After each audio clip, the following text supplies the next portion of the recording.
Kia ora, welcome to the Silver Fox office, where we are on a quest to find the foxiest old guy in cinema. I'm LC. And I'm Mike. And we are virtual. We're doing it virtual. Obviously, not obviously necessarily, but Wellington is currently in a red weather warning. So State of emergency. Very stormy, and Elsie was supposed to come round to my house tonight. But I was like, do you want to drive? And Elsie was like, maybe not. Maybe not. I was, in my head, I was like, I'll do it, anything for the podcast. And then I was watching the developments and I was like, actually, I don't know. But this opens up a whole new avenue because, there's a very good chance, all going well, there's also a video accompanying this episode. Promise nothing. Yeah. We may look at it and be like, that's what we look like. Yeah, we might be like, we can't post this, we can't, because they're going to see all the weird stuff we do and it's just audio only. It's going to be you may jarring. Also be able to see the cat that's on my lap, so which a plus for you. We might just have to remove my video and keep yours. We'll just focus in on my crotch, which is what that is. Yeah, we'll just zoom in on your crotch actually. Yeah. That's all I've ever wanted. This is actually making me think of, especially seeing as this is you and I, this is our first time going viral. This is making me, I'm listening to a podcast. I've been listening to a couple at the moment, and it's just gone 2020, so they're just doing their podcast virtual for the first time. So exciting. Pandemic stuff, and I'm like, that's where we are. That's what I feel like here. Where it does feel slightly like using Zoom to have drinks with your friends in 2020. I actually miss those days, I'll be honest. I get a little bit nostalgic for them sometimes. And it's so hard because I think back on it and I'm like, obviously, bad time. But as a homebody, it's kind of nice. Kind of had the best time of my life. I also like because I couldn't work remotely because I was Jared and I weren't living together, so I was staying at his place. We've been together for maybe, we've been together 7-8 months at this point. Oh, perfect. So I locked down at his place. His place was tiny. He earned a lot more money than me. So it was like, you can work. There's only space for one person to work. So my work had to be like, okay, well, we'll pay you 80% of your salary or whatever. And I just didn't work. I just played games and yeah. I was Jared's tea bitch, so his morning tea would happen and I'd bring in his cup of tea and the lolly cake that I'd made, You're such a house husband. Yeah, it was great. So I kind of missed that. So. Yeah. That's actually, you've actually just described my dream. Obviously, I want to be, powerful and capable and live my own life, but also I would love to never ever work again. But also, just letting me nap would be great. Yeah. That'd be great. Yeah, over lockdown, I played a lot of Club Penguin. Somebody ripped the Club Penguin site and rehosted it for a while until Disney found out and took it down. Right. But I played a lot of Club Penguin. Oh, the dream. I know, and I miss it. I really miss it. Anyway, so it's a great question. This is so weird. The vibes are so weird. I don't know. Let me check the run sheet that you sent me, because it's a video component. This is our run sheet for the if you can't really see it. We may not be doing video. Who knows? It's fine. I hope you can see it. You can't because my phone screen is turned up super bright because I'm really old. But Mike very kindly sent me the run sheets because they stay at his house, a la the recording studio. Absolutely. And my laptop is currently balanced on our microphone box, so so good. Even if we're not using it, it's involved. So how have you been? Have you seen any good films recently? What media have you been taking in? What media have I consumed? Yes, I am good actually. Let's have a look on the old Letty B. Let's go back through. What was the last thing I talked about? Oh, okay. I haven't watched a whole lot, turns out. But on the 14th of April, great day, I went to see the movie The Drama. Oh yeah. the new Zendaya and Robert Pattinson one. Sure. I obviously knew that they were getting married, and I knew that there was some kind of secret that threatened their upcoming nuptials. But I did absolutely no reading, no research about this. I just went in completely blind, and I was gobsmacked. Like, gobsmacked. It introduced such an incredible moral dilemma that, like, I drove home from the movie theatre, and the whole time I was like talking to myself in the car. I was like, what do you do? Like, what would you get married? Like, what? But Okay. Insane, right? And like, it's getting a lot of. To say what the drama would be spoilers, right? You absolutely cannot. Everyone just has to like watch it. Go in blind. Okay. Go in blind, because it's like, it is basically like the crux of the film is like.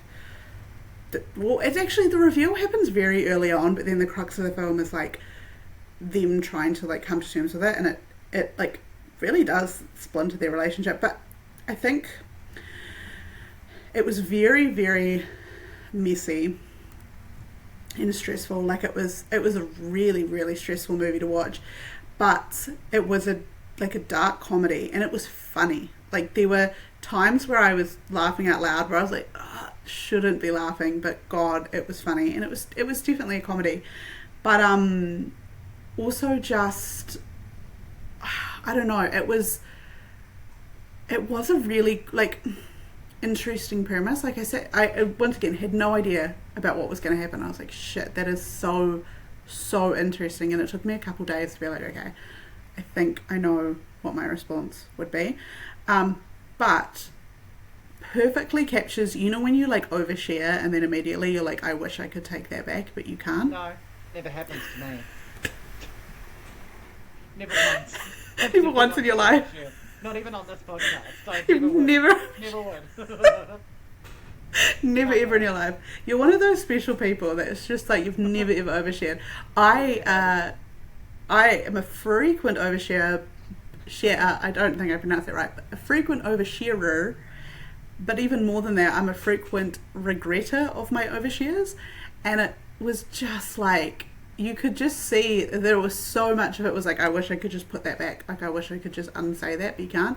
I really enjoyed it. I think I might be going to see it again, because I think my friend wants to go see it and was like, would you watch it again? And look, I saw Wuthering Heights twice in cinema. I'll watch anything again. Anything, literally anything. And then a couple nights later, while I was eating tea, I watched on TVNZ Plus. Shout out TVNZ Plus, not sponsored, but could be. I watched the documentary, I guess, called Bricks on Track, building the Lego F1 Drivers Parade. So in very niche. So in 2025, the cat is looking at me right now. What do we think? So in last year's Miami Grand Prix, which was actually kind of around this time, it's coming out soon. Every Grand Prix they do a driver's parade, right? And sometimes they'll just drive around on a big bus and like circle the track and wave at everyone. Sometimes they'll be in little special cars. And then for the Miami Grand Prix last year, Lego built them life-sized drivable Lego versions of their race cars. Oh my God, that's so cool. I actually have like the small Lego McLaren. I've got the big Lego McLaren, but it's like sitting in my dining room because it's that ginormous. Journey that you've started on. Thank you. Makes me so happy. I've got so many. I've got. They're just placed around. So that. When you have your own Lego room, then we can talk. Then we can talk. Mike is miles ahead of me. But those like Speed Champion ones, they made like the giant versions. And actually, when I was in Australia for the Grand Prix, we went to the F1 exhibition, and they had the Williams one there at the exhibition. So we actually got to see it in person. But yeah, this documentary was about them making it, and they had like 6 months to make them. And it was actually incredible to watch like the process of it all come together, because that's one of my favorite things about building these cars is like, I'm preaching to the converted here, you already know, but you'll spend all this time making this really random thing. You won't really know what you're making, and then you'll just put it to something else, and all of a sudden it'll look like a car, and you're like, oh my god. You're making this side bit, and you're like, I don't see where this is going, but I'm trusting in the process, and then you're like, oh, it's a wheel cap or something. You're exactly. Like, oh, all right, yeah. That was exactly me being like, I'd spent all this time making this really random thing, and then I was like, oh, it's the side pod for the car, like, obviously. So the documentary was like really short, but it was really good, and then it showed all the drivers driving them, and it's just so much fun. Like, they all had so much fun doing it, even like the super mega serious ones. So that documentary was really fun, thoroughly enjoyed it. And then on this Saturday just been, I went to the movies with me mum and me sister, and I forced them to relive my childhood, and we watched The Magic Faraway Tree. Oh my god. I loved that book as a kid. I was obsessed with it. Yeah. I was obsessed with that book as a child. I read it all the time, and then my mum's goddaughter, when I went down to visit them at one point, when she was quite young, she was reading it, and so I got to read it to her, and so fun. So when I saw that they were doing a movie and Andrew Garfield was in it, meow, I was like 100%. LC coded. It perfectly captured the joy of the books. Because it doesn't look like it's getting the best reviews. Those people don't know how to have fun. Sure, yeah. Look, there's a little bit of creative liberty, like there's a modern twist on it, like the kids are all kind of like obsessed with like their tablets and playing video games and stuff, so the parents want them to get off the internet and start, gorp coring, I guess, like just get back to like the basics. Gorp coring. Yeah. I don't think gorpcore is probably, gorpcore is more like fashion, but I guess it kind of applies here. Gorpcore is like like technical outdoor, that kind of stuff. It's more of a fashion thing, but gorpcore. GAWP. GORP. Gorp.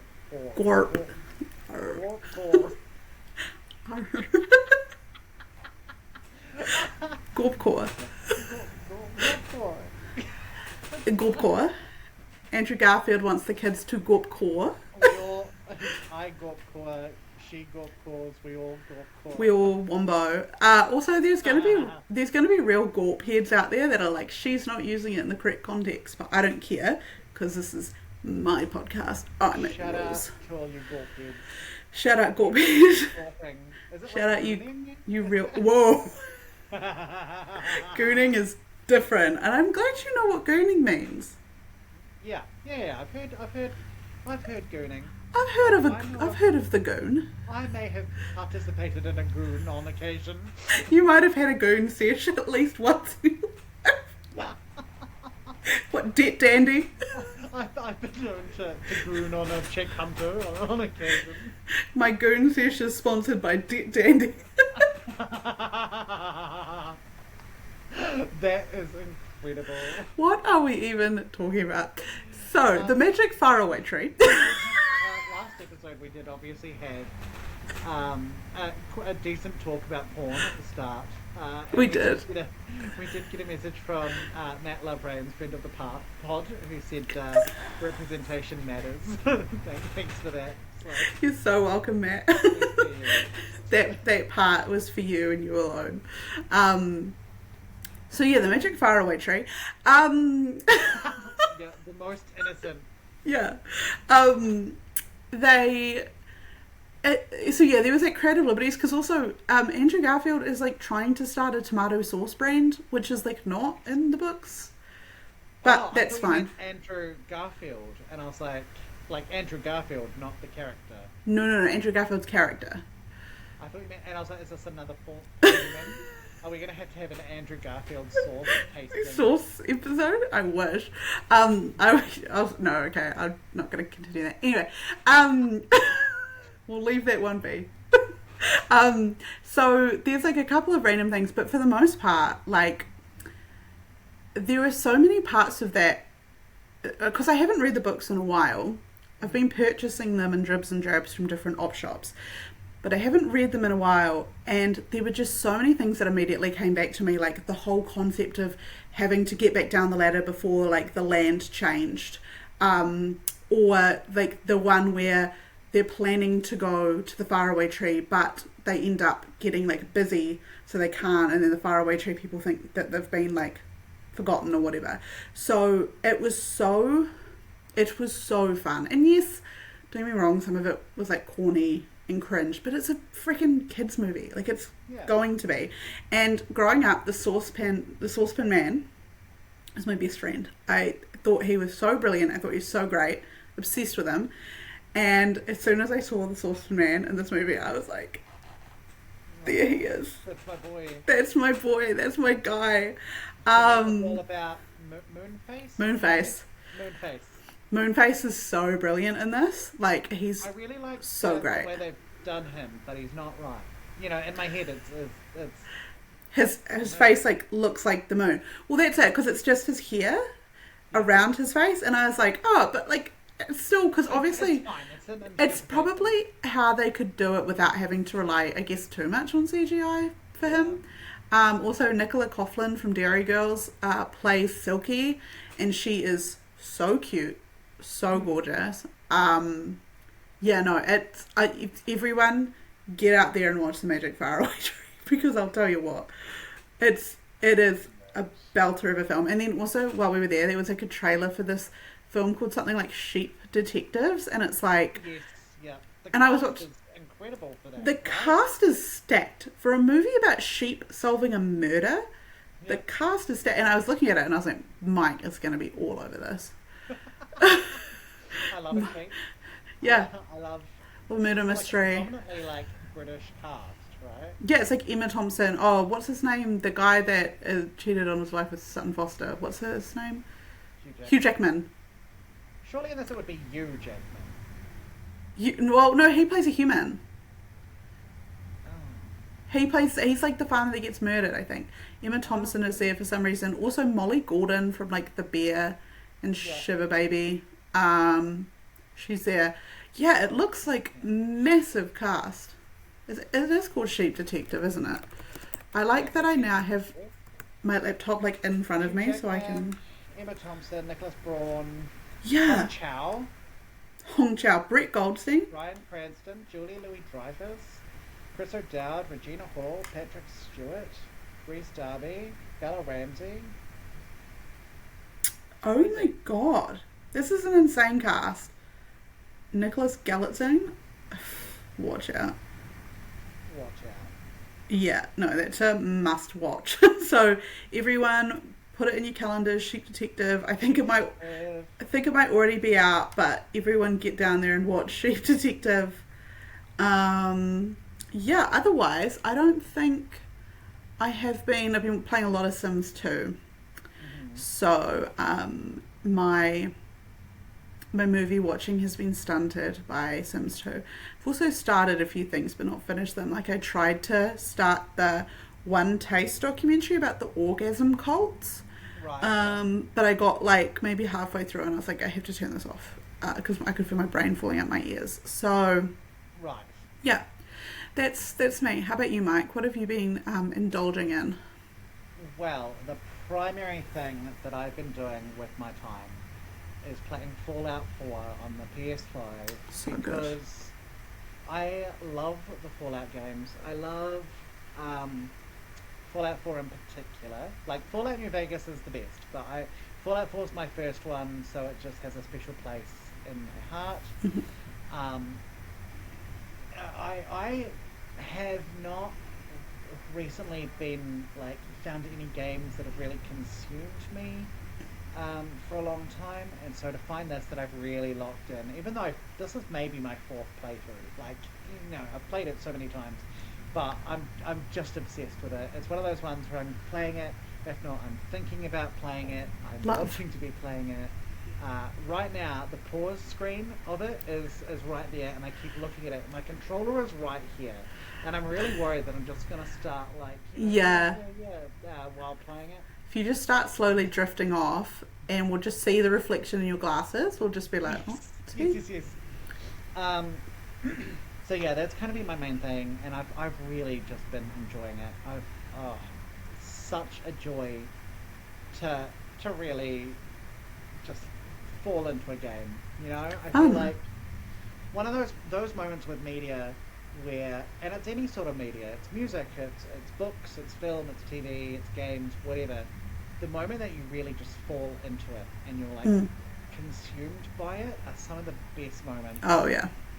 Just one of those things where you're like, oh my god, 8 hours has passed and I haven't even noticed. You know, it's the best. Too good. In terms of reading, I have not read very much at all. What should be like 12 books? The day before we recorded last, I lost my glasses and I need some glasses to read. So true. So these are new glasses. So where did you lose them? Well, that's probably if you knew. That LC. I don't know. But I got new ones, and I really They're very nice. Ones. They are Elton John brand, which is great. Shout out Elton, friend of the podcast, friend of Dorothy's, friend of the podcast. Close personal Elton. I went to school with a kid called Elton as well, and that was like friend of Dorothy, friend of the podcast. It describes all our listeners except for Ed. Shout out Ed. Shout out Ed. So because I lost them, reading was very hard. So I've started, there are 2 books that I've started actually, that I have not finished. So The Talisman by Stephen King is one, it's the next one that I'm on, and I'm only like 100 pages in, and I've been reading it for about 2 weeks, which is just because it's hard. It's been hard to write. So what I then did was I was like, well, it's a hard book to read for me anyway. It's not one of my favorites of his. So I need something easier. So I've gone and I've read The Magician's Nephew and The Lion, the Witch and the Wardrobe by C.S. Lewis, so both part of the Narnia book series. So I've been reading those. Like, it's been a day. Yeah. And I read a script called Peter and Alice by John Logan, which is... So there was a point in time where the woman that inspired Alice from Alice in Wonderland and the boy that inspired Peter from Peter Pan were alive. And they were both in the same place. And so this script is basically about what if Alice and Peter met. Fun. Yeah, and the original play starred Judi Dench as Alice and... Say no more. Was it Ben Whishaw? Oh yeah, Ben Whishaw. As Peter? Oh no. What a guy. Get angry. Someone's going to get angry at me. Let's fact check this. I'm looking it up. It was Ben Whishaw.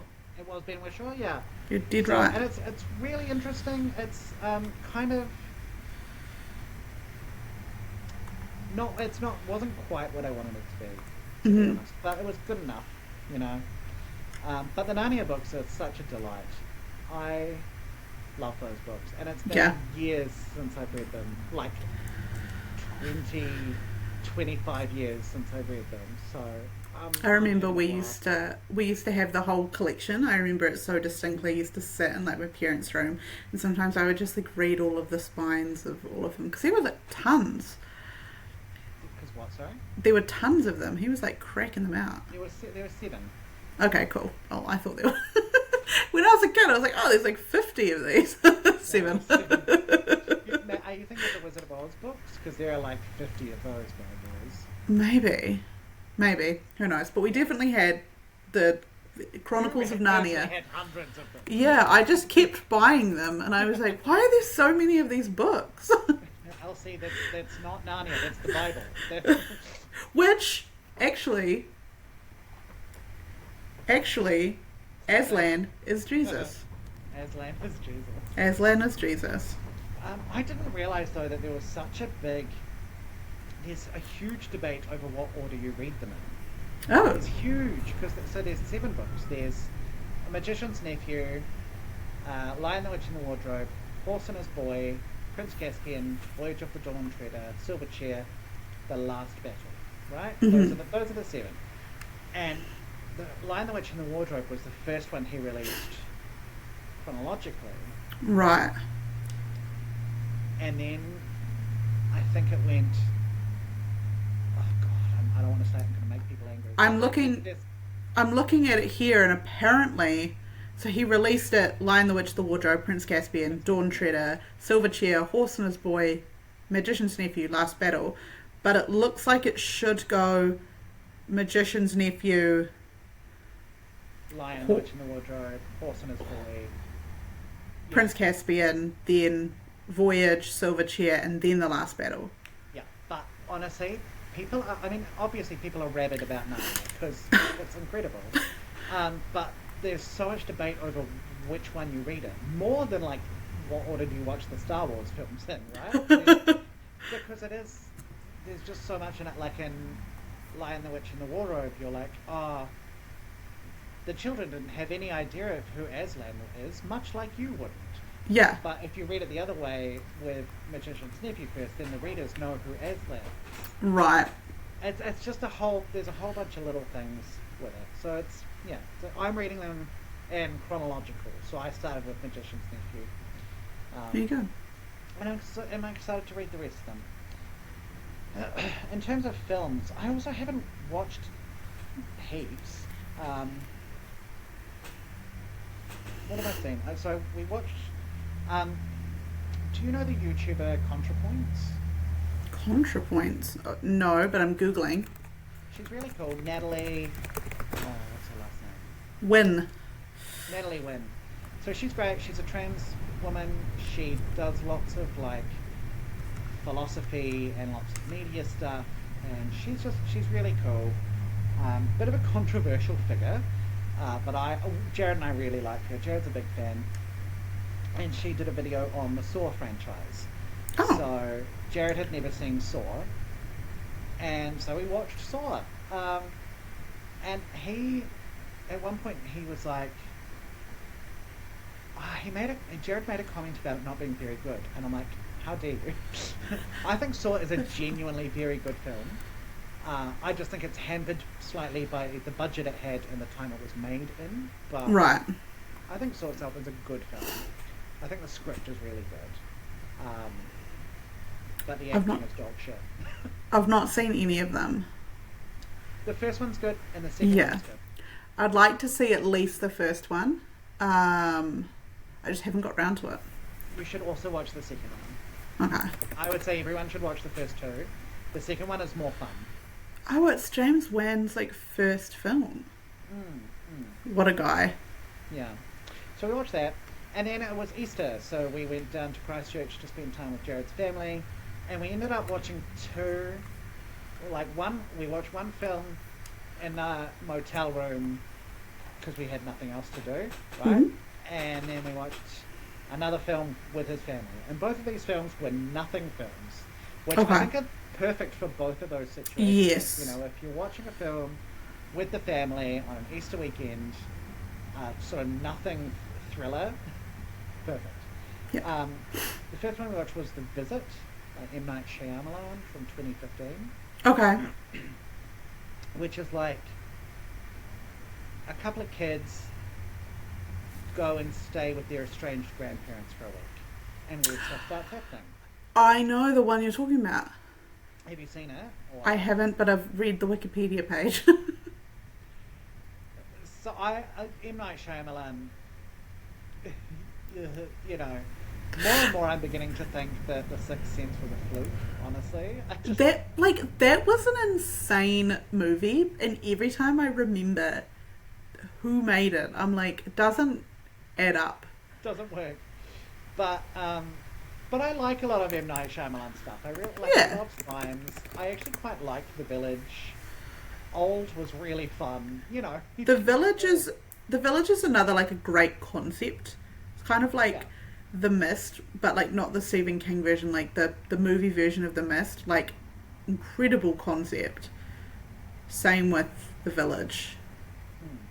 I also think The Visit is a great concept. Yeah. But it was like M. Night Shyamalan was like, I want to do a found footage film. But he did not want to commit to the concept at all. So it just feels really... It's like, I want to do a found footage film, but I don't want to relinquish control of what the camera looks like. No, I don't want to find feels, any footage. Yeah, it's really weird. It didn't really work for me. The acting was not great. It was very weird. I don't know. It was very, very strange. And at one point, Broadway darling Celia Keenan-Bolger turned up, and I was like, Celia Keenan-Bolger, what are you doing here? Celia? And she had nothing to do. And I was like, Celia Keenan-Bolger, why? She had a walk-on part in The Visit by M. Night Shyamalan. It's so strange. Because I saw her name in the cast, and I was like, okay, hello Celia Keenan-Bolger. But then she had like 2 scenes, and I was like, alright, bye Celia Keenan-Bolger. Yeah, hi and bye. And then we watched a movie, this is the one we watched with the family, called Awake from 2007, which stars 2 noted actors at the peak of their prowess, Hayden Christensen and Jessica Alba. Love Jesse Albs. Look, Hayden Christensen was as bad as he has always been. As I remember him being. I'm like, this man cannot act. Jessica Alba, much worse than I remember her being. And I don't remember her that fondly, to be honest. She definitely has pretty privilege sometimes. Honestly, like, this movie just stars 2 people who got hit by being hot. It's a mog-off. Yeah. We just mog each other. So I feel like I've talked about it before. I haven't really watched too many Hayden Christensen films. The only thing I recall is Rachel Bilson, who was married to him for an extended period of time, her saying on a podcast, I believe, that the first time she ever had an orgasm was with Bill Hader, who she was dating several years after getting like a divorce or separation from Hayden Christensen. So she basically went on a podcast and was like, the whole time, because mind you, she has like 2 kids with Hayden Christensen. The whole time we were together, he didn't make me come once. And I was like, what? Wow. That doesn't surprise me. I look at him and I'm like, he fucks like he acts. Yeah. He fucks like he acts. He fucks like he acts. He just shows up, gives us a bit of a mog, and then off he's gone. I'm just looking up Hayden Christensen naked right now. And what are they saying? What are the streets saying? There's nothing. There's a few edits. Poor Hayden Christensen. If only having a beautiful face, because he was undeniably sexy as Anakin Skywalker, beautiful. Like with the long hair. Yeah. Yeah. People are crazy about that, and I see why. But too bad there was nothing else going on. Too bad there's nothing on upstairs. Or downstairs, apparently. Nothing on. The next film I watched was Merrily We Roll Along. So good. Pro shot of the Broadway revival, starring Jonathan Groff, Daniel Radcliffe, and Lindsay Mendez. We also managed to watch it on the 2-year anniversary of when we saw it on Broadway, which was really cool that we got to do that. I love this musical. I love that production. Incredible. The way it was filmed was really weird, and I didn't like the way it was filmed. Perfect. It was all really, like, major close-ups on everyone, and you never once got to see what the stage looks like. And I felt really bad for a lot of the ensemble, because they would be like, you know, it'd be a group number and they're walking past, singing their bit, having their little character moments, but you just see this real tight close-up of Jonathan Groff looking sad. I'm like, okay, but there are other people in this. Are you sure? It got kind of frustrating for me. But, like, such a good production that it was worth a watch and made it worth it, and just phenomenal. And then I had a bit of a Tim Burton time. I love Timmy. I love Tim Burton very much. Yeah. So just wanted to. I had a craving to watch Big Fish because I was going through my circus phase, and that's circusy, and I just love that movie so much. And Jared had never seen it, so for ages I was like, Jared, I want to watch Big Fish. I want to watch Big Fish. I want to watch Big Fish. And finally we watched Big Fish, and goddamn, what a good movie. And Steve Buscemi's in it. Steve Buscemi is in it, and he's quite good looking in that. He is quite fit. Oh my god. Yeah. Okay. She's on the keyboard. Yeah, she's turned the camera off. So true. My little tech girly. Hello. She's minimised you. I don't know where you are. You're still there. She heard Steve Buscemi and she was like, "Let me throw my pussy at him." I'm here. Oh my god, he is really sexy in that movie. He is, yeah. Which everyone else is gonna look at pictures and be like, you guys need help, but trust, we know what we're talking about. A lot of people in that movie are really sexy. Ewan McGregor is very sexy. Am I correct in Jessica Lange assuming... is very sexy. Is Michael Palin in it? No, I might be thinking something else. No, he's not. I just told a big lie. Oh, he's in A Fish Called Wanda, obviously. Yes. I get the two confused. A Big Fish Called Wanda. Big Fish Called Wanda. But yeah, I love that movie. But that inspired us to watch another couple of films. So we then watched Corpse Bride, which, so good. And then the remake of Charlie and the Chocolate Factory, the 2005 movie, which, looking at it, and I'm like, you know, I like looking at what my friends have rated it, and Elsie has rated it 2 stars out of 5. Did I? And I find that... Oh, you know when I last watched it? It was right after I had my sinus surgery. So I was whacked down on fentanyl. Right. So, okay, so the original Willy Wonka and the Chocolate Factory, couldn't call it Charlie because it was too close to the war.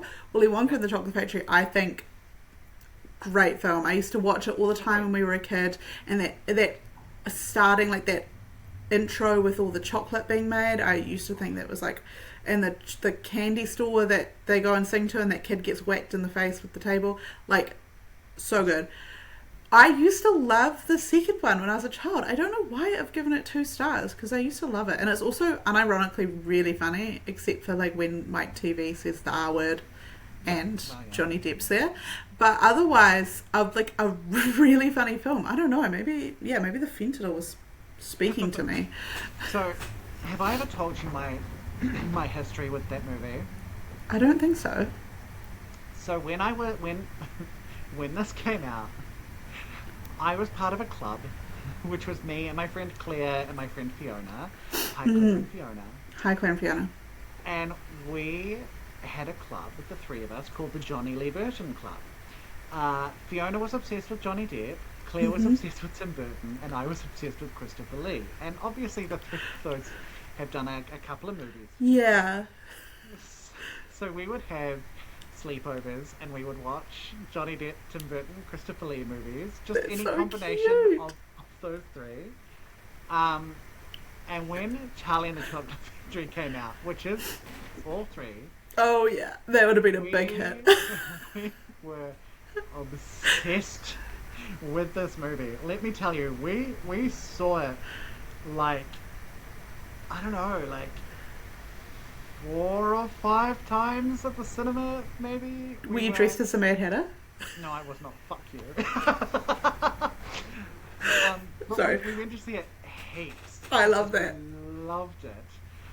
And when the movie was coming out on DVD, on the day it was coming out, I knew it. The date was in my calendar that it was coming out on DVD. I woke up early. I walked to the warehouse. I stood outside the warehouse and waited for it to open. There was no line. No one else was waiting. It was just me waiting for it to open so I could walk in and buy this DVD. Charlie the Chocolate Factory 2005. And they had a promo where if you bought it on the day, maybe not even in the day, if you bought it like in the first week, they would also give you the soundtrack for the film. So I also got the soundtrack. And then I would listen to the soundtrack every night before going to bed, like on my CD Walkman. On your Walkman?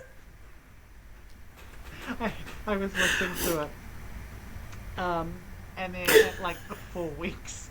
And then I had to stop because whenever it got to the Violet Beauregard song, I would start aggressively chewing my tongue in my sleep. So I had to stop listening to it. You hear that chewing all day long, and you're like,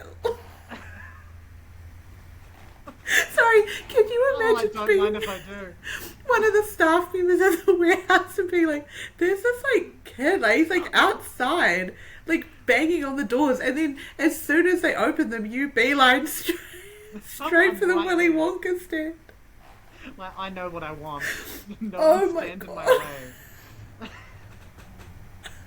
You have so many good stories, and you're just so willing to share them, which is one of the greatest things to me, because between this and going to see the premiere Alice in Wonderland dressed as the Mad Hatter. Also, a Tim Burton, Johnny Depp, Christopher Lee film. Oh my God, I always forget that that's Christopher Lee that plays Willy Wonka's dad. Yeah. Such a commanding presence. Every time I eat a chocolate, I always think of like Willy Wonka trying to eat it through the braces. Oh my God. Wow, I needed that. And you're welcome, everyone. And then... I'm flushed from Yeah, saying that's really good. So, okay. After that, I watched a documentary called Hell House, which is from 2001, and it's basically about this group that puts together like haunted houses, but with an evangelical Christian point of view. So instead of, ghosts and vampires and Frankensteins and all that sort of stuff, this is the abortion room. This is the homosexual room, and it's like a gay guy in a bed dying of AIDS. And that's where we go on Fridays. Yeah. I thought I saw you at the homosexual room. I was at the abortion room. Oh, wow. Cool. Yeah, we just missed each other. Ships passing in the night. Do they do birthdays? Can I get them to come and do my birthday? I would love that. I was watching this, and obviously it's really problematic. Really. Yeah, But 100%. I was watching this, and I was like, I would go to this. I would absolutely go to this. Unironically, 100%. At the end, there's a thing where they're like, okay, we're going to open that door. And you're free to go. There's no scare tactics. We're not trying to pressure you. But, do you know where your soul is going? Because if you don't, it could be going to hell. And I will pray for you right here. So you can stay and we can pray together. Yeah. Or you can walk out that door. The door is going to open... The door is going to open in 6 seconds. And it's basically like counting down. He's like, it's not a scare tactic, guys. There's no pressure. 5, 4, 3. Yeah, and then they all leave. So, whatever. Oh my God.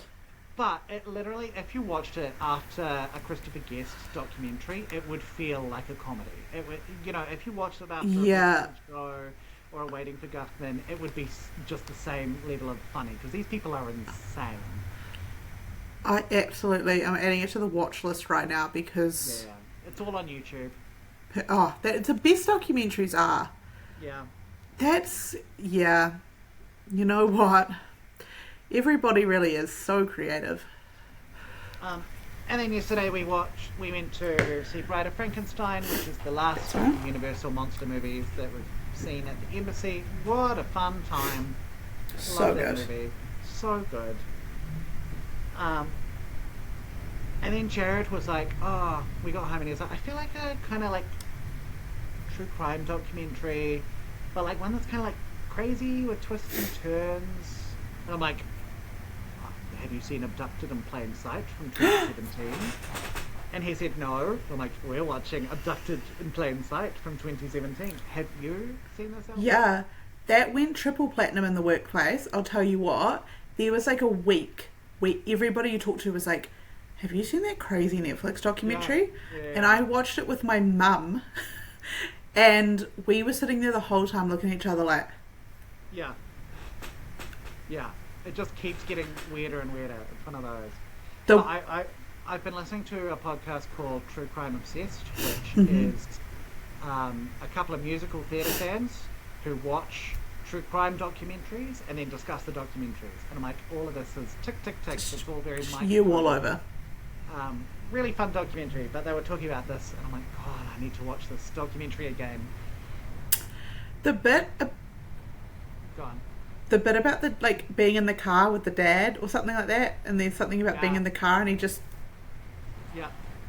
I had to pause it. I had to walk out. I was like, I actually just need to do a lap really quick. Anyone who's seen it knows what you're talking about. Yeah. So there's basically what it's about is I don't want to give any spoilers, but it's basically about a guy who kidnaps a young girl for sex, basically, and it's real gross. And he's really gross, and it's awful. But really interesting, crazy documentary. And the things that people say, and just how quickly they incriminate themselves, and how easily Yeah. It's also one of those ones I haven't watched it in a while, but I distinctly remember watching it and being like, it is... Because at first I was like, how did this even happen? Yeah. And then you listen to everyone talk and you're like, oh, okay. Right, we're actually taking crazy pills. So, left is right and up is down. Yeah. That's how this happened. Insane documentary. So the other podcast I've been listening to a lot recently is called Ghosted by Roz Hernandez. If you listen to it earlier episodes, it's Roz Dresfilius, because she started as a drag queen and then transitioned. And Roz is great. I love Roz. So it's all about ghosts and stuff like that. And Roz was part of a ghost hunting TV show for a bit called Living for the Dead, which was all queer people doing ghost hunts. She's great. The podcast is great. It's really fun. So she was interviewing Skye Borgman, and one of the guys from True Crime Obsessed. Skye Borgman directed Abducted in Plain Sight. And so she told the story that didn't make it into the documentary. And basically, the criminal in Abducted in Plain Sight is a guy called Birchtold, and he was known for wearing all white, right? He has since died. And apparently while they were filming this documentary, so before the documentary released, they went to this girl's house and interviewed the people that lived there who did not know anything about this. And there's a young girl living in the same bedroom, and she says she was like, I keep seeing this guy dressed all in white in the corner of my room at night who keeps watching me and talking to me. So I wish that had made it into the documentary. Yeah. Okay. Anyway, that's what I've watched. Holy shit. Okay. What a great lineup. What a time. Jeepers. Okay. Right. God, okay. So. Sorry. You okay? No, that's... I hate that guy. Everyone watch the documentary and then we need to... yeah, it's just fucking insane. So, should I tell people Yes, you should. what a silver fox is? Yes, please. So, basically, by our definition, because we make the rules, it's our podcast. We're the queens. We're the queens. Silver fox is somebody over the age of 45, it's halfway to 90, argue with me or they don't argue with me, who is an actor, acts in movies primarily, and they have silver hair, or they are going grey, or they're dyeing their greys, or they have grey hair energy. We do not care about gender. We don't care how you identify as long as we can objectify. Biggest, most important here is that you're fuckable. Yeah. That's what's important to us. That's the main thing, really. What more could you want? And So, you're not a shit person. But... yeah. There's some people that are just vetoed from the list. Don't And get Brad Pitt. Also, if your name is Kevin, we're probably going to have a difficult time coming to terms with you. So, yeah, there might be something there. So, Mike, Hello. who did you pick? Well, last episode we of course talked about the incredible Javier Bardem. So I thought, let's make it a double feature and let's talk about his lovely wife, Penelope Cruz. Such a pick. I honestly, one of the sexiest. One of... She's so beautiful. Her skin, her face, her body, her hair, her voice. Oh my god, her voice. Watching whole movies in Spanish, being like, I don't fucking know what she's saying. And it does not matter. Because I can't read the subtitles because I'm looking at her. I'm like, forget a subtitle. She's so beautiful. Yeah. So beautiful. Incredible. I had a great time with this. Yeah. And I would love to... I had a bit of a long list as well. I had like 5-6 movies that I was trying to toss up between. And it was almost a little bit like getting to the point where I'm like, okay, well, I'm going to pick this one because it's not as long. Or, you know, I'm like I'm getting to that point where I'm like, how do I pick out of these ones? How do I narrow it down? Yeah. Like, I can't remember who it was, but I refused to watch a movie that was 4 hours long. I wish I could remember which... I think that was... That's right, with Elizabeth Liz Taylor. I love her. I think she's sexy. I'm not watching a 4-hour film. Get fucked. Oh, you did watch Caligula, didn't you? I did watch Caligula, but porn version. a lot of porn, a lot of Caligula porn. Yeah. So win some, you lose some. No, this one was very fun. Also, just has like, I was going through them and I was like, shit, she's been a lot. She's done like a lot of films.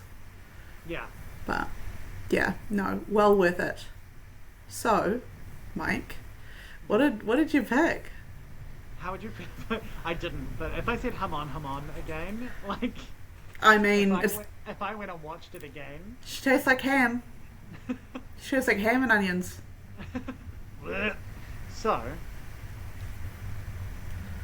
like I said, I had a long list. Mm. And it took me a while to figure it out. It did come down to, 5 of these that have got like over 2 hours, and this one's an hour and a half. So I'm going to go for this one. Okay. Vicky Cristina Barcelona. Yay! Good pick. I also almost picked for Javier Bardem. Yeah, totally understandable. I decided I'd go for this one. So what did you think?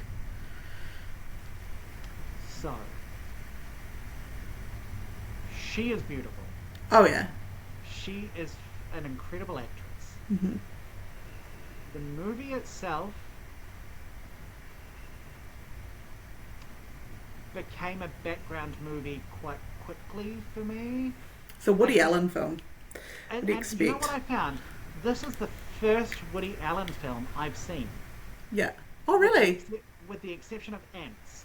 But I always thought he had directed or Did he do written Ants? But he just acts in it. So I've never seen a Woody Allen directed or written film until this one. So it's my first Woody Allen. I've seen Midnight in Paris, but I think that's my only one. You haven't seen Annie Hall or... No Mighty Aphrodite, none of those. I try to avoid that guy because married his daughter. Yeah, he's gross. He's very gross. But this movie, pretty hot. Pretty hot. Oh yeah. One of the reviews I saw of it literally just said sexy people doing sexy things, and that's kind of it. So it stars Rebecca Hall, Scarlett Johansson, and I don't know Rebecca Hall, and Scarlett Johansson I've always been a bit like, on. She's beautiful, I don't think she's a bad actress. She's just not one that I'm particularly passionate about one way or the other. And Javier Bardem, obviously, who is oh boy, Javier Bardem and Penelope Cruz are kind of the big four. And basically, Scarlett Johansson and Rebecca Hall play Vicky and Christina respectively, and they go on holiday to Spain. And there they meet a artist, Javier Bardem, who quickly seduces them, and then basically he fucks both of them, and then his crazy wife turns up, played by Penelope Cruz, and it's romance, it's all about how they all interact with each other, and it basically ends up being at one point Javier Bardem, Scarlett Johansson and Penelope Cruz start a throuple, and it was worth it. It was worth it. Yeah. It was worth it. Okay. There are two scenes in particular. It became a background movie, like I said, but there were two scenes that made me look up from my phone. Say no more. The first scene was when Vicky and Christina first meet Juan Pablo, is it? Yeah, I think that's his name. Yeah. So it's when they first meet him, and he goes, hello, blah, blah, blah. And he's like, would you like to come to this little town with me? And they just meet him, and they're like, what? And he's like, yeah, would you like to come to this town with me? And we're like, it's quite late. Where is it? And he's like, oh, it's a few towns away. We'd have to fly there. So he's just asking them on, a holiday with two women he's never met. He's like, yeah, well, we'll look at some art. There's some art that I want to look at. We'll drink some really good wine. We'll all make love. It'll be a great time. And they're like, Vicky's arguing. Christina's like, yeah, all right. And then you just see them on a plane, and he's flying the plane. But quite sexy, though. Just his bluntness and the way he's like... He wouldn't have even had to have gone to making love. He would have been like, do you want to come to... yep. Okay. That's it. Sure. I mean, Vicky is engaged to be married, but I'm like... But it's Javier Bardem. Yeah, but she's not engaged to be married to Javier Bardem. Yeah. Girl, get in the fucking Cessna. What are you talking about? And then what? And the other moment that made me look up from my phone is Christina, Scarlett Johansson, is a photographer, right? So she takes lots of photos, and there's this incredible montage of her taking all these photos of Sophia, I think is her name, Penelope Cruz. And I'm like, same, I'll do it. I'll take photos of Penelope Cruz all the time. And then they're developing them in the dark room, and then Penelope Cruz just rubs her arm, and then they just start making out in the dark room, and it's all dark filtered, and I'm like, great, this is great. This is a good time. I picked the right film. Yeah. And there is one other scene of Penelope Cruz painting, and she's an artist as well, and she is in... Okay, I don't know what the difference is between overalls, rompers, dungarees. Yeah, so she's in something like that, and so it's little shorts, one piece, kind of denim, nothing underneath, and so she's doing this angry painting on the floor. So true. And the amount of side boob, and just the passion, and her hair's all kind of done up and messy, and it is so hot. Yeah. The only thing I wish, one of the main things that I wish with it, is there is a scene where Vicky's husband comes to Spain as well to surprise her. And I'm like, oh, is Javier going to seduce him as well? Are they going to kind of force him? That would be so hot. Never happens. There's nothing. Because he would have been capable. It would have worked. Missed opportunity. That's how you know Woody Allen's a bitch. That would have made it incredibly hot. Yeah. I don't know. It's. Like I say, it became a background film, and I don't feel like I paid enough attention to it. I was like, it's all just kind of, meh. You know Yeah. what I mean? It's hot. It's hot people, but there's no real substance to it. It's hot people, and when the hot people are being hot, they are being Oh yeah. you know, it's really working. But overall, Otherwise, it's just kind of. yeah. What did you watch? Great question. I had a wee looky loo, and I ended up settling on a 2006 Pedro Almodovar film called Vulva, but spelt. I can't believe I laughed at that like a 15-year-old boy. I think I'm pronouncing it wrong. I think it's like volver or something like that. It means apparently to return in Spanish, but it's spelled Volver. Ah. I assume there's meant to be a play on words there. But anyway, so in this film, Tell me about your vulva. I'll see. wouldn't you like to know? That's what the whole podcast is dying to know about. So it's this Penelope Cruz plays this woman called Ramunda, and she has a daughter called Paula, and a sister is called Sole, or like Soledad or something like that. And basically the film kind of opens with, first of all, they're like caring for tombstones and stuff like that, all in Spanish, mind you, with subtitles, but I think that adds to it. If it was like in English, it would have sucked, I think. And then they go to visit Ramunda and Sole's aunt, who's like blind as a bat and like not very mobile, and she's also kind of losing it a little bit. And also contextually, Ramunda and Sole's mother and father had died in a fire prior to this. In the events of this film, it's fucking insane, mind you. Basically, there's like a couple different things that happen here. One, so Paula, Ramunda's daughter, thinks that Ramunda's husband, Paco, is her father. Yeah, you're going to need to draw this out. So, sorry, who's Penelope Cruz? She's Ramunda. Ramunda. So, her daughter Paula thinks that Ramunda's husband Paco is father. He's not, technically, but this all comes out because Paco tries to sexually assault Paula, and she stabs him and kills him.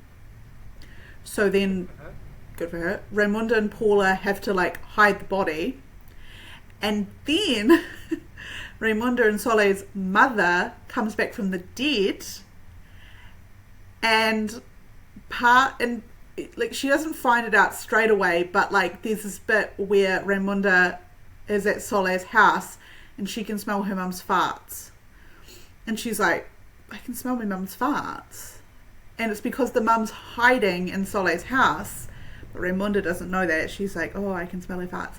Also, in amongst this, Ramunda takes on like ownership or management of this restaurant, and she's like running this restaurant. Yeah. And then like in the end, well, I don't want to spoil it, but like in the end it's like revealed how the mother like faked the death and stuff like that. This all sounds crazy, right? But can I say, this film, like there's like 3 men in this film tops, and they each have like 2 lines at most. Okay. It's like all of these women, and Penelope Cruz is so sexy. There's a scene right at the start where she's washing the dishes, and she's washing this like steak knife, and she's got like the sponge wrapped around it, and she's like cleaning the knife, but we're looking top down into the sink, and because she's standing there, you can also see just like down her top, and you're just like the whole time you're like she is so beautiful in this. Like once again, her hair is always like kind of like messy, tousled, like just kind of thrown up, and she does so much everybody else. Like she's constantly like running around after her aunt, and then all of that kind of stuff. She is unspeakably beautiful in this film. Yeah. but in like a way that's like, I don't want to say obtainable because it's Penelope Cruz. Like, Yeah. nobody else looks like that. Like, she's in a league of her own.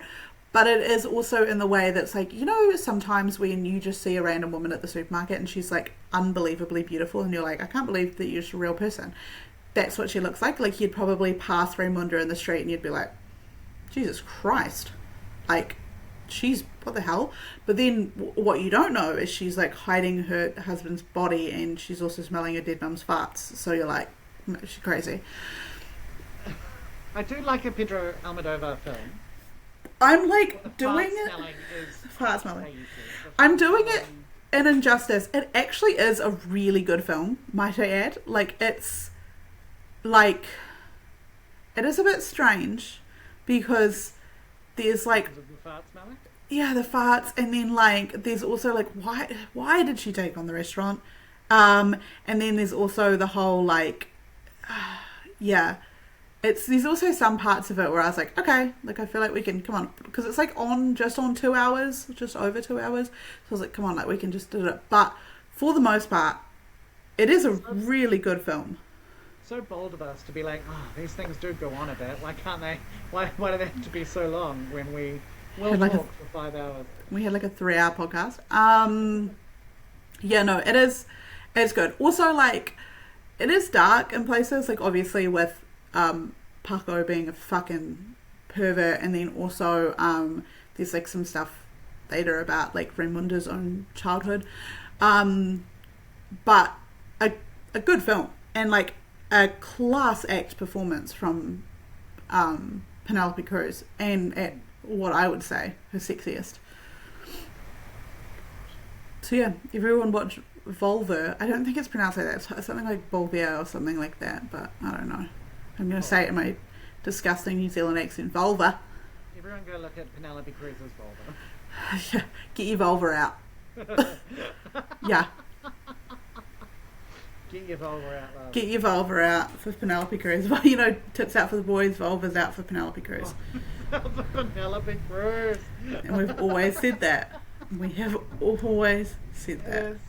Yet another unofficial motto of this podcast. Yeah. It is really good, and I think it like received like quite a bit of acclaim, if I do recall. The name does seem to ring a bell. If you saw the poster, you would know immediately what I was talking about. Like, it's this one of these like flowers, and every time I've seen it so many times, but like never stopped to watch the film. Yeah, that poster. Yep. You'd know the poster. Yeah, that's the one there. There it is. Yeah. Great. I genuinely recommend people watch it, because it's also like it is funny in parts as well as being horrifically dark, and also just like Penelope Cruz works 3 or 4 jobs or whatever, and before her daughter murders the husband, like, he's such a piece of shit. Like, there's this fucking awful scene where the daughter comes in, and mind you, she thinks he's her biological father. She comes in and she like sits down on the couch, and she kind of puts her leg over the arm of the couch, and she's wearing tights, but he's just like leering at her crotch, like under her skirt, and I was like, this motherfucker needs to die. And then 5 minutes later, prayers are answered. So wins a win. Wins a win. So yeah, no, Vulva by Penelope Cruz. That sounds like a very specific perfume. Oh my god, are you wearing that Vulva by Penelope Cruz? Have you heard of that like thing? Have you heard of that, like, is it called like vabbing or something? Vabbing. Is that what it's called, vabbing? Where like, what was it, gorpcore? this is very different to gorpcore. This is people with vaginas were using things from their vaginas and putting it on like their, like, where you would apply perfume, and apparently the pheromones are meant to attract. So they were using to like their bodily juices. Yeah, to like. I don't love that. No, I just think it's like, it's sure. I don't want to yuck on anyone's yums, because Lord knows, No. I've said some strange things. It just feels like I'm gonna take my sweat and rub it on other bits of my body, right? Yeah, like I wouldn't be like, Yeah. you'd be like, whoa. I mean, some people might be into that, right? Some people might be like, I'll see, I wish you would do that, right? Yeah. Oh, you could write in at silverfoxoffice@gmail.com and let us know if you'd like us to engage in vabbing. How are you gonna vab? I guess maybe a dab.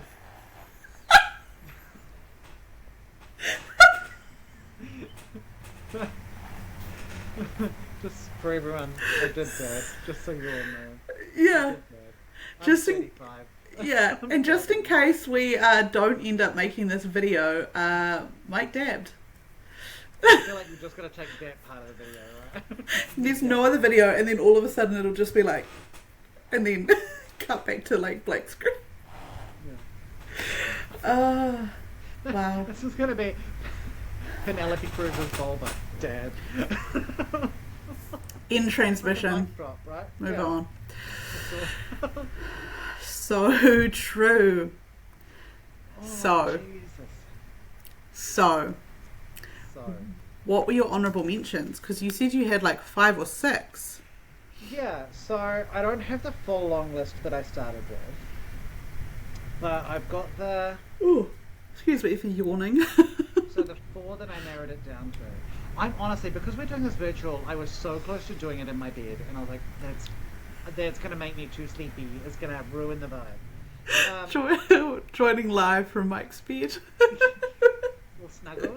I mean, I do have a little blanket here. I could just, get myself... Cute. Cozy. So, okay. The 3 that I had 4, including Christina Barcelona. So, Vanilla Sky Mm-hmm. was one, because she is beautiful in that. I have seen that film once. It was... I don't know why I remember this, but it was the very first film I ever saw on a DVD. Oh. You will remember that. I don't... and the other one was Parallel Mothers, which is another Almodovar film, I believe. Oh, actually, I think I know. Yeah, I know the one. Yeah. Which is about her and someone else in a lesbian relationship, both of them pregnant, I think. Sounded hot. Woof. And then the last one on my list was 9. Oh, yeah. I did not want to discuss for reasons, but I that's a flawed movie. I like that movie. It's not good. I like it. She is very hot in that. She does Oh, a whole stripteasy, burlesque kind of number, and she in that film she is very, very hot and also very cute and sweet and funny and touching, and like she's just great in that. Her singing is very auto-tuned, which may take away a little bit of it, but she is so hot that it's fine. It's fine. It's So Penelope Cruz. Yeah.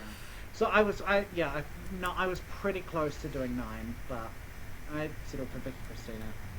And ultimately, I think that was probably the right choice. Yeah, I think you made a great choice. What about you? What were your Oni Mensch? Oni Mensch, Vicky Cristina Barcelona, Hamon.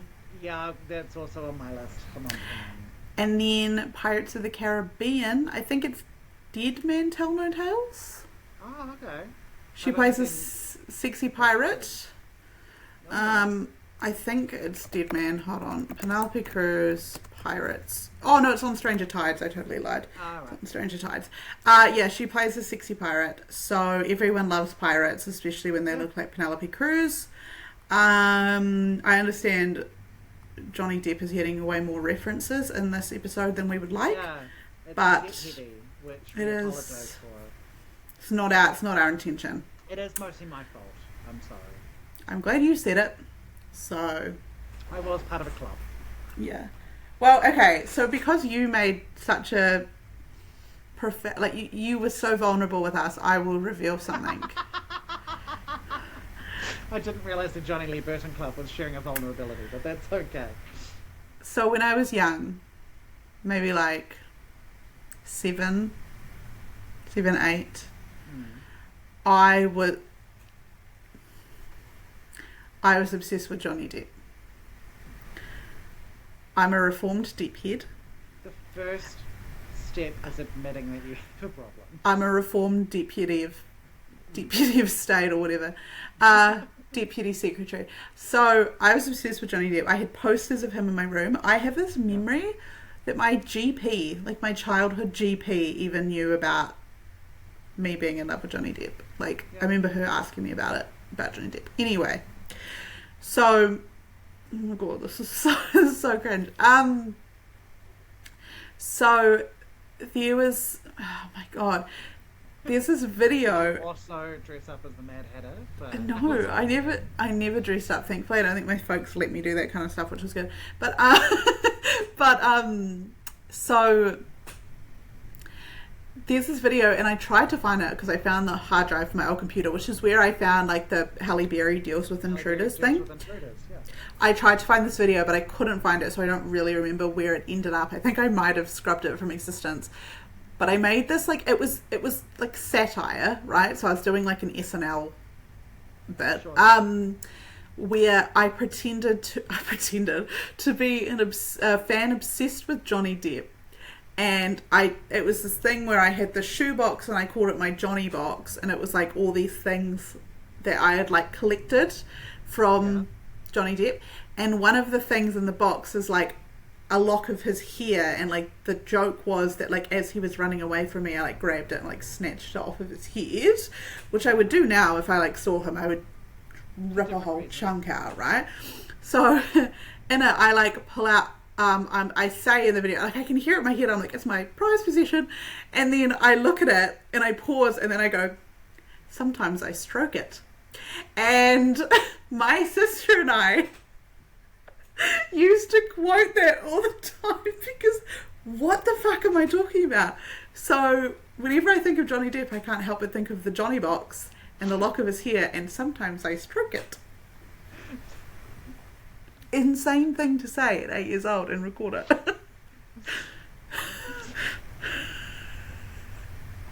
Sometimes I stroke it. Sometimes I stroke it. It's phenomenal.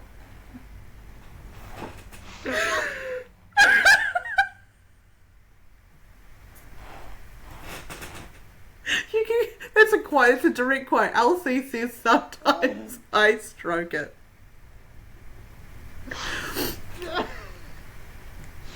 Oh, Christ on a cracker. Yeah. Oh, that's so good, Elsie.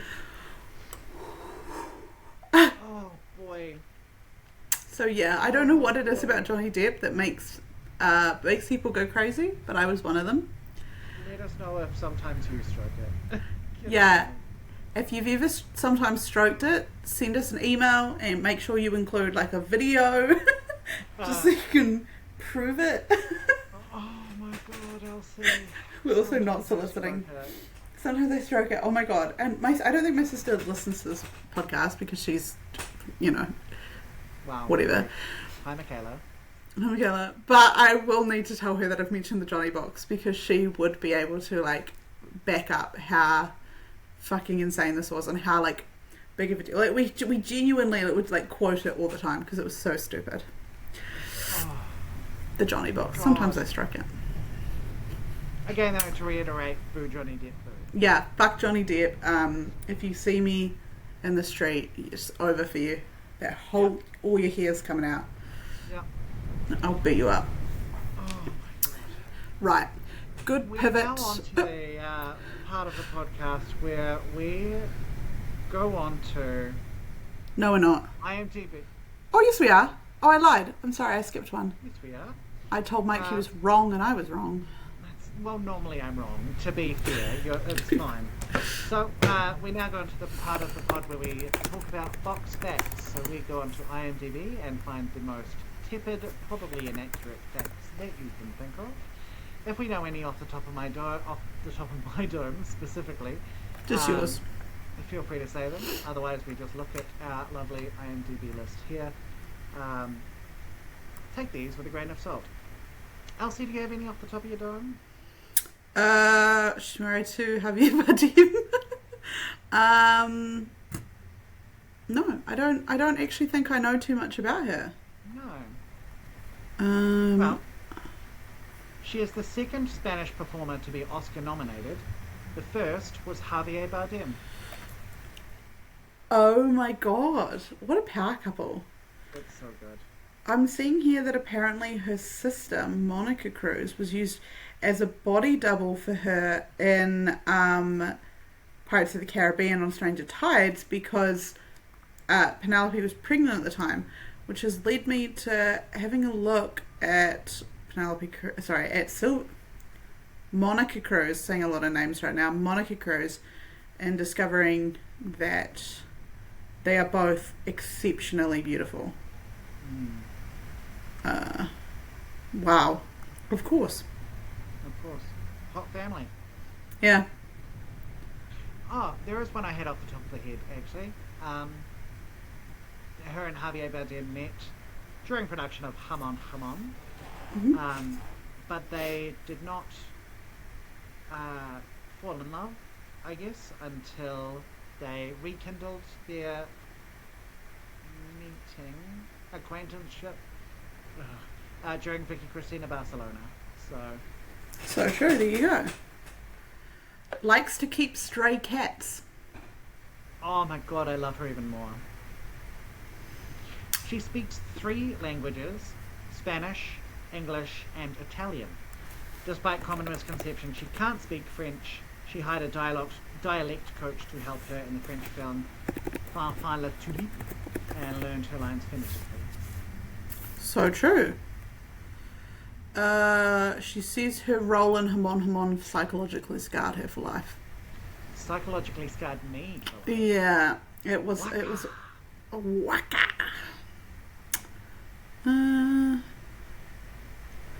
Good friends with ex-boyfriend Tom Cruise. She was one of the first people to visit his newborn baby daughter Suri. Oh, there you go. Her role model is Meryl Streep. Is a huge fan of Indian cinema and has expressed interest in working with Bollywood actor Shah Rukh Khan someday. There you go. There we go, Mike. Oh, I'm so sorry. She and her husband Javier Bardem are huge fans of Glee. I'm stopping the podcast. Yeah, I think that's fair. Cut it. We're out. Cut the cameras. Cut the cameras. Look, Patty LuPone is also a fan of Glee, and Wasn't she on Glee? people, despite their flaws, she was on Glee. And I was so offended when she was on Glee that I refused to listen to any of her music for like a couple of months. Oh my god, you Because put her in I timeout. felt personally attacked by that decision. As we all know, Mike is a very big fan of Glee. Love that Ryan Murphy. He loves a Ryan Murphy film or show. Engages in them regularly. 2 of her ex-boyfriends have been named Sexiest Man Alive by People magazine. This is dated poorly. Tom Cruise in 1990 and Matthew McConaughey in 2005. She knows how to pick him. Yeah. She knows how to pick him. It's like, has Javier Bardem ever been Sexiest Man Alive? In my heart he has. Yeah. In my hands, whoa. In my ham. In my ham. Here we go. Let's see. Who has been labelled Sexiest Man? Oh, okay. Ben Affleck, Jonathan Bailey, which was such a great shout. David Beckham, Pierce Brosnan, George Clooney, Sean Connery, Bradley Cooper, Tom Cruise, Matt Damon, Patrick Dempsey, Johnny Depp. Yeah, I just saw greatly admires Johnny Depp in one of these. I don't think that's true. Jesus Christ, who's picking some of these people? Blake Shelton. Who are half these people? Harry Hamlin. Mark Harmon. Oh my god, they are picking anybody, aren't they? Nick Nolte. Oh, I get that actually. JFK Jr. So true. Some of these people are a bit random. John Legend. Oh my god. She was the 133rd actress to receive an Academy Award. She Good won on Best her. Supporting Actress for Vicky Cristina Barcelona. And she deserved it. She was really good. Yeah. She is very good.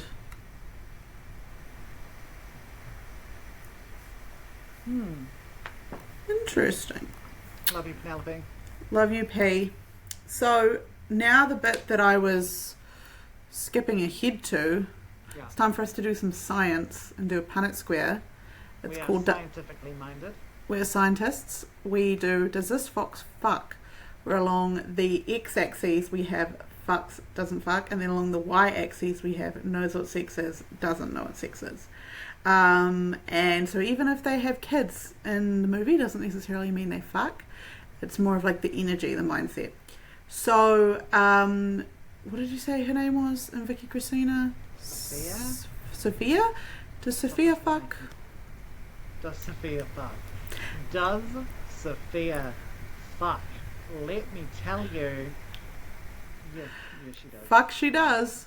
Does she No, fuck? her name's not Sophia at all. It's Maria Elena. Very So similar. I can't speak to Sophia.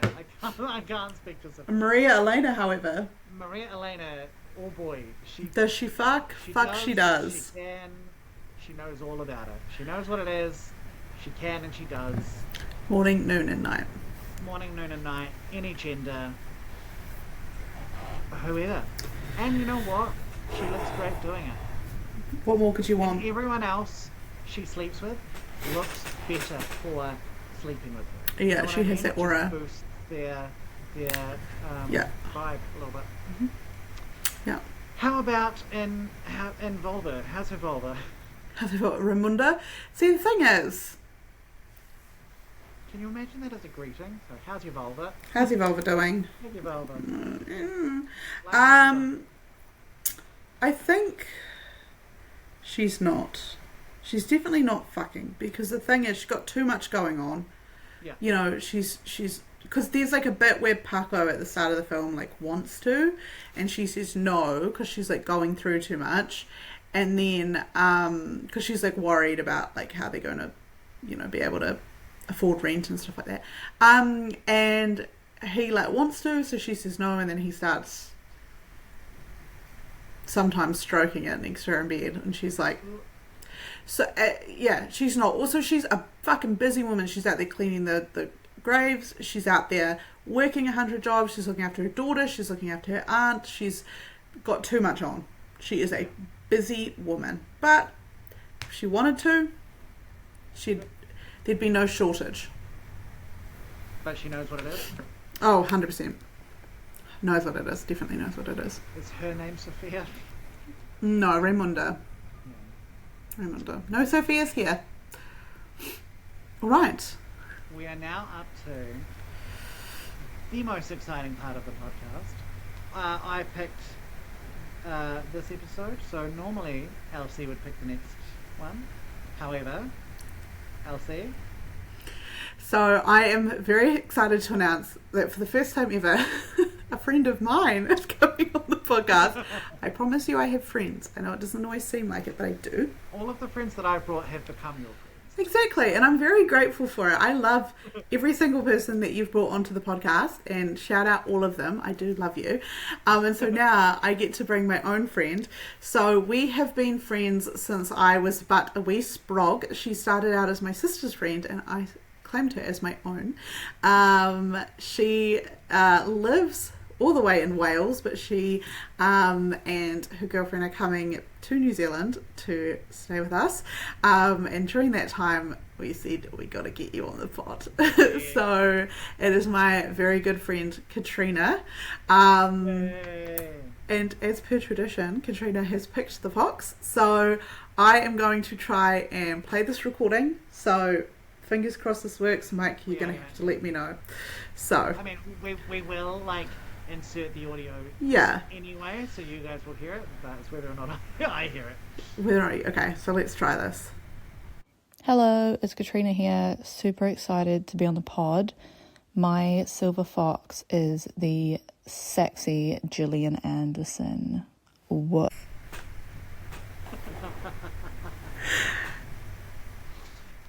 It is finally Gilly Anders time. I feel like a lot of people are going to be upset because I have said no to Gillian Anderson before because when she does lots of TV, more so than movies, but She does have, I checked, yeah, she has like 40 movies. yes. So we have movies to pick from. And she is also, I think people are going to be mainly upset because they wanted to pick her. Yes, exactly. So I apologise to everyone I've said no, but Katrina's coming all the way from Wales. So... Exactly. I feel like if you're travelling across the country to be on a, like across the country, across the world, to be on a podcast, you get first dibs. I know Jared really wanted to pick Gillian Anderson, and you're only coming from the next room. So... Exactly. So it just says, also Nick Offerman Also, was phenomenal. That was a great So, show. Yeah. so I am So excited. very excited. I'm also excited to meet Katrina. I've heard so much about her and interacted with her in messages because she is our biggest fan, I think. She is genuinely like one of my best friends. Also, just to give you like a little bit of an idea of what she's like, she kept telling me that she was going to send through the recording, and instead she would send through a recording where she said her fox pick was my dad. So I had to keep being like, is it going to be my dad again? And it was. But then finally, we've got Gilly Anderson. I'm so excited. Listening to them beforehand. Well, I listened to a couple of them, and then she was like, I'm going to send through the real one. And I was like, okay. So the real one's here. No, she was like, I just need you to check if the quality is okay. And I was like, yes, the quality is fine. On the two where you said it was my dad, the quality's fine. And then she sent through the real one. So there was... Make sure you join us next episode for Elsie's dad. We're all very excited. Yeah. So there was a chance I could have clicked on that one, and it was also my dad. That would have been very funny. No, it wouldn't. No, I'm very excited. I'm so excited to see her again. It's genuinely been like years and years since I last saw her. So I'm ecstatic. I can't wait. What a treat. Oh my God, it'll be so much fun. Fun. What a shout. I'm so excited. I did kind of have a feeling because Elsie had been saying for ages that was what the pick was going to be. So I'm not surprised. But that's okay. But I am very excited. I can't wait. I'm so excited. Oh, and I can't wait to watch a Gillian Anderson film. I know. I've got a couple in mind already. Oh, it's going to be good. It's going to be a good one. So, Mike. Yes. What is your Letterboxd username, and what are you rating old VCB? Vicky Cristina Barcelona. The look on your face really sold that. You're like, I really couldn't remember. I was like, what letters are there? What does Christina start with? It could be a K, I guess. It could be Christina with a K. It could be. So, my letterbox is the same as my Instagram. You can find me at any, and most social media will have it this way. My username is One Hat Matter. That's ONEHATMADDER.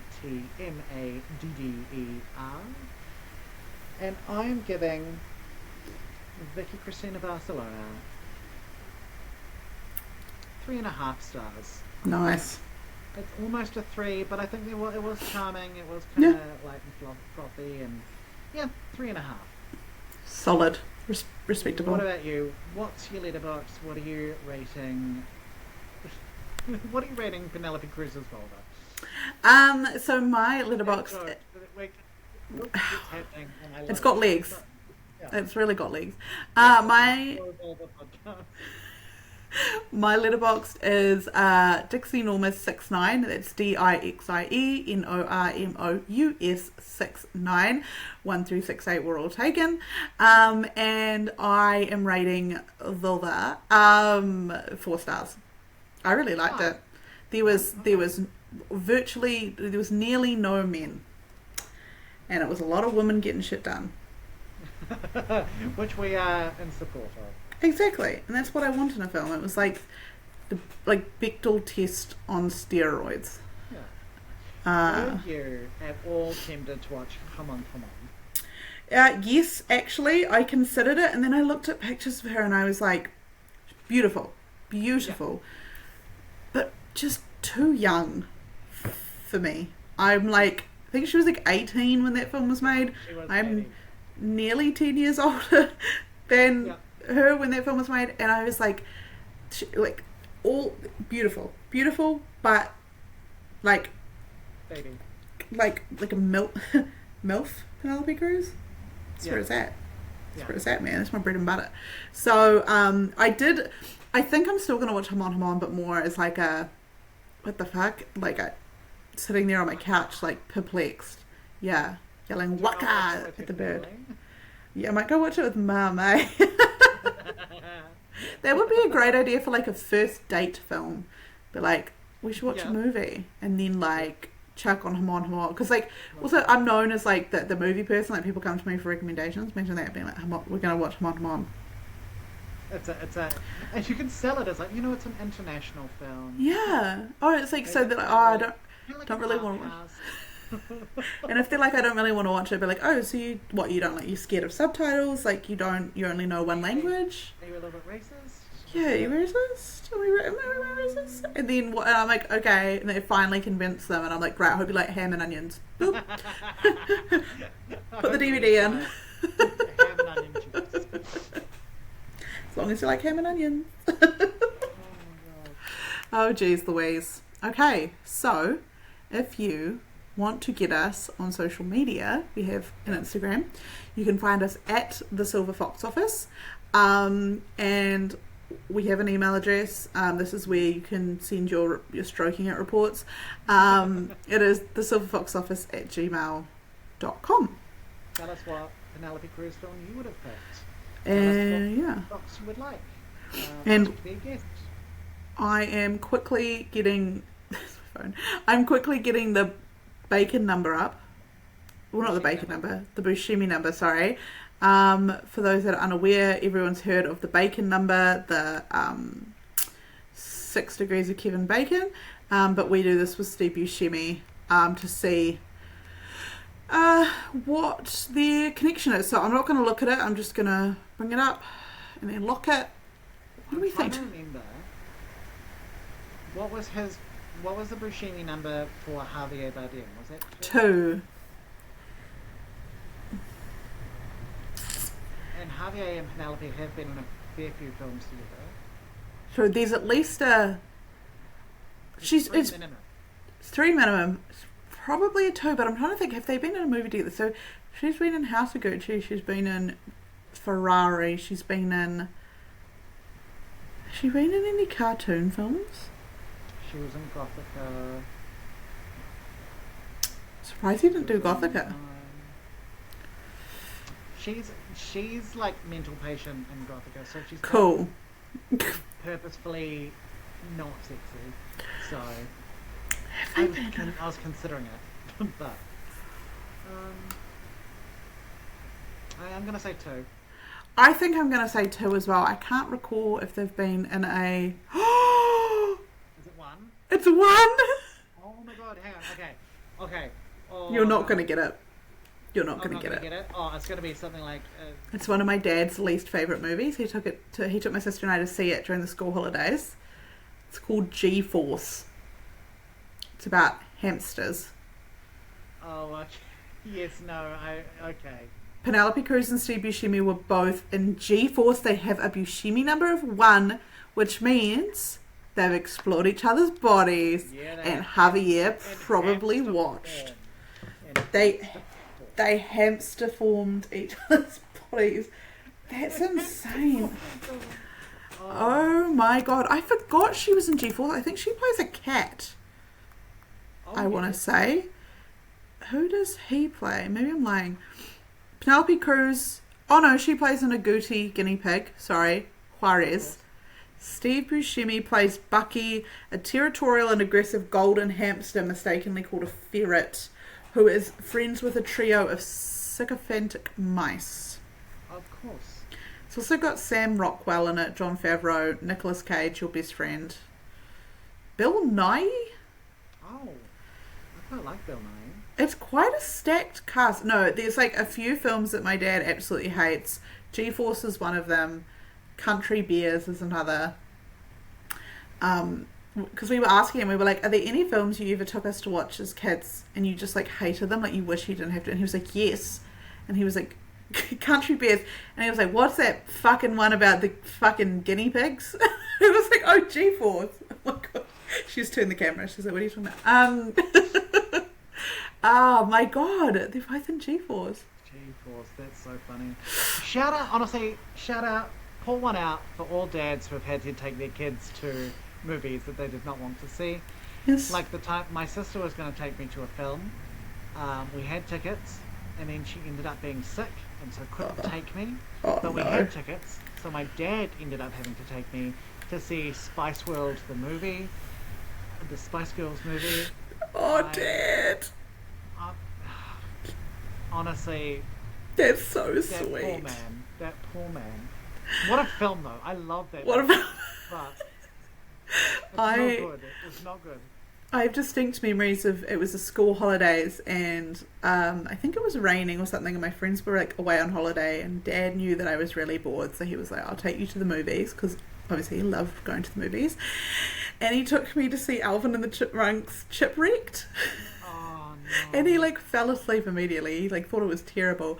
But I had the time of my life. I had so much fun. He also took me to see the third or fourth Toy Story film, the one with Lotte Hagenbeer. And I think I've talked about this third one. I think I've talked about this before, because as I cried my eyes out at the end, and like, because there's a bit where they're all like fucking holding hands in a furnace or whatever.